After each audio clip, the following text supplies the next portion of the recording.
पाकिस्तानियों, कल 2 मई को एयर ब्लू का त्यारा जो लाहौर से कराची की मुसाफत तय कर रहा था, उसके अंदर एक नौजवान लड़का जिसकी उम्र 25 से 30 साल के दरमियान होगी, या बहुत ज्यादा अगर उसकी उम्र का अंदाजा लगाया जाए तो 32-33 साल का होगा। लोग जहाज में बैठे और बिल्कुल कंफर्टेबल हुए, सीट बेल्ट बांधने का कहा गया, जहाज टेक ऑफ करने लगा और वो विंडो सीट पर बैठा था। अचानक से उसकी तबीयत जो है वो नासाज महसूस हुई उसको। उसने एयर होस्टेस से कहा कि मेरी तबीयत जो है वो नासाज है। उसने पूछा क्या मसला है? उसने कहा मुझे पसीने आ रहे हैं, मेरी छाती पे मुझे कुछ महसूस हो रहा है। उन्होंने कहा वेट करें। पानी का एक गिलास दिया। उसने कहा मुझे और पानी चाहिए। उन्होंने और पानी दिया। उसके बाद वो चली गई, लेकिन उस लड़के को तसल्ली ना हुई। उस लड़के ने कहा कि मैं दोबारा जाना चाहता हूं एयर होस्टेस के पास या अमले के पास। उठ के खुद से अमले के पास गया और थोड़ी ही देर में जहाज पे ये ऐलान होता है। अब जहाज हवा में है, इस वक्त ऐलान होता है क्या कोई डॉक्टर मौजूद है? तो शायद उस जहाज में एक डॉक्टर था और डॉक्टर वहां पे गया। उसके बाद सिचुएशन बदलना शुरू हो गई। थोड़ी ही देर बाद कैप्टन ये ऐलान करते हैं कि जहाज में एक मुसाफिर की तबीयत ज्यादा खराब है, जिसकी वजह से हम जहाज वापस लाहौर एयरपोर्ट पे उतार रहे हैं और ये एक मेडिकल इमरजेंसी है।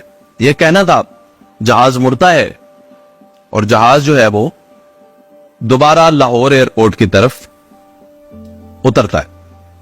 कुछ मिनट्स के बाद जैसे ही वो दोबारा लाहौर एयरपोर्ट पे जहाज उतरता है, एम्बुलेंसेज आती हैं, अमला आता है, डॉक्टर्स आते हैं और एक स्ट्रेचर भी आता है। वो उसको लेकर चले जाते हैं, बस उसको लेकर जाते हैं।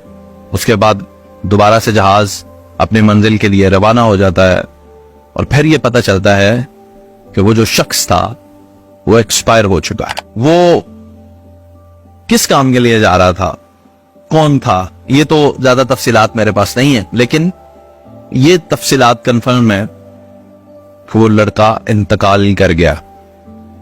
मैं सिर्फ इस वीडियो के तवस्सुत से कहना ये चाहता हूं, आज आपसे गुफ्तगू कर रहा हूं, कल नहीं करूंगा।